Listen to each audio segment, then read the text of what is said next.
16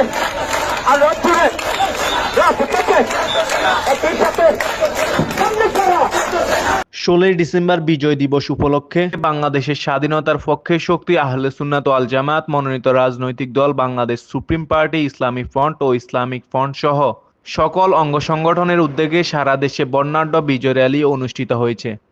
র্যালিতে অংশগ্রহণকারীরা জাতীয় পতাকা হাতে নিয়ে মহান মুক্তিযুদ্ধের চেতনা, শহীদদের প্রতি শ্রদ্ধা ও স্বাধীনতার মূল্যবোধ তুলে ধরেন।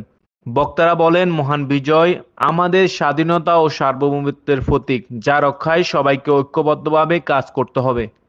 অনুষ্ঠানটি শান্তিপূর্ণ পরিবেশে সম্পূর্ণ হয় এবং মহান বিজয় দিবসের তাৎপর্য নতুন প্রজন্মের কাছে তুলে ধরার আহ্বান জানানো হয়। আপনি তাদের এই ত্যাগকে অস্বীকার করে ছোট করে যেই স্টেটমেন্ট দিয়েছেন সেটা প্রত্যাহার করবেন। আমরা প্রত্যেকটা রাষ্ট্রের সাথে বন্ধুত্বপূর্ণ সম্পর্ক চাই, তবে আত্মমর্যাদা বুলুণ্ঠিত করে নয়।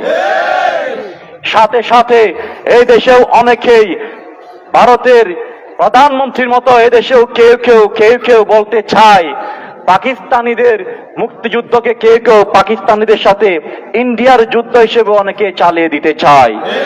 আমরা দীপ্ত কণ্ঠে বলে যাই, বাংলাদেশে একমাত্র ইসলামের সুমহান চেতনাকে ধারক বাহক হিসেবে ছাত্র সেনা, যুব সেনা, ইসলামী ফ্রন্ট মুক্তিযুদ্ধের চেতনাকে যেমন ধারণ করে, ইসলামী মূল্যবোধকে ধারণ করে, এদেশ মুসলমান, হিন্দু, বৌদ্ধ, খ্রিস্টান সবাই স্বাধীনভাবে সম অধিকার নিয়ে নাগরিক মর্যাদা নিয়ে থাকবে সেই বিশ্বাস এবং সেই প্রত্যয় ব্যক্ত করে, তাই স্বাধীনতার বিপক্ষে যারা ছিলেন, স্বাধীনতা নিয়ে যারা কনফিউশন সৃষ্টি করেন এবং বিতর্কিত বক্তব্য, কুমন্তব্য করেন, আপনাদেরকে আহ্বান জানাই, আসুন আজকের বিজয় দিবসের র্যালিতে আমরা সত্যিকার অর্থে এই বাংলাদেশকে ধারণ করি, বাংলাদেশের স্বাধীনতাকে ধারণ করি, বাংলাদেশের 18 কোটি মানুষের সত্যিকারের স্বাধীন এবং মুক্তির জন্য আমরা কাজ করে যাই। আমরা 71-এর পরে 90 দেখেছি, 24-এর ত্যাগ দেখেছি, বারবার এই 71-কে বুলুণ্ঠিত করার জন্য চেতনা ব্যবসা হয়েছে, আবার 24-কে ঘিরে কয়েকটা দল চেতনা ব্যবসা করার উপর চেষ্টা চালিয়ে যাচ্ছে। আজ তরুণ প্রজন্ম, ছাত্র সেনা এবং রাঙ্গুনিয়ার তরুণ সমাজ ধিক্কার জানায়। আপনারা কোন প্রকার মুক্তিযুদ্ধ এবং 24-এর জুলাইকে ধারণ করুন, সম্মান করুন, এগুলোকে চেতনাকে বুলুণ্ঠিত করার প্রচেষ্টা আপনারা করবেন না।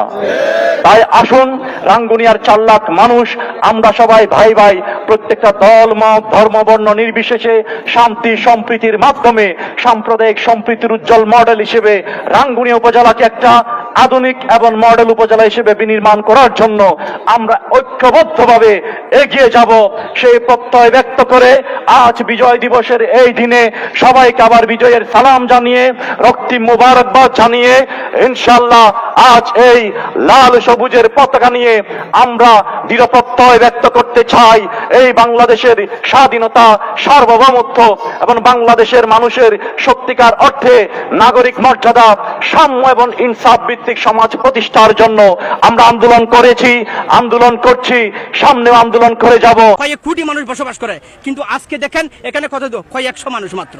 এখানে কিন্তু হাজার হাজার মানুষ থাকা দরকার। এখানে মিলাদ, কিয়াম এবং মুনাজাত, খতমে কোরআন আয়োজন করা দরকার তাদের মাগফিরাত করার জন্য। তারা তো নিজের জন্য না, দেশের জন্য ওনার জান দিয়েছেন, এই দেশের নতুন বাংলাদেশের জন্য জান দিয়েছেন। এটা বাংলাদেশ নতুন না, এটা আমরা 1971 সালে দেখেছি। বিএনপির ভারপ্রাপ্ত চেয়ারম্যান তারেক রহমান বলেছেন, আমরা এক দলকে আমরা দেখেছি 1971 সালে, আমরা এখন কি দেখব? আমি ওনাদের সাথে বলতে চাই, আমরা 71-কে তাদেরকে দেখি নাই, আমরা 1947 দেখেছি তাদেরকে, এবং হুব্বে মুস্তাফা দুশমনের রসুল হিসেবে, ওলি ইকরামের সাহাবা ইকরামের দুশমন হিসেবে। 1971 সালে তো দেখেছেন স্বাধীনতা বিরোধী হিসেবে। আমি সকলকে বাংলাদেশ ইসলামী ফ্রন্ট যুব সেনা ছাত্র সেনার পক্ষ থেকে মহান স্বাধীনতার বিজয় দিবসের শুভেচ্ছা জানাচ্ছি। আসসালামু আলাইকুম। সেই মহান শহীদদেরকে বাংলাদেশ ইসলামী ছাত্র সেনার পক্ষ থেকে বিনম্র শ্রদ্ধা ভরে স্মরণ করছি। এদেশের স্বাধীনতা বিজয় শুধুমাত্র একটা গোত্রের নয়, এটি বাংলাদেশের জন্যই হয়েছে। Kafil Talukdar, MRK TV, Chittagong.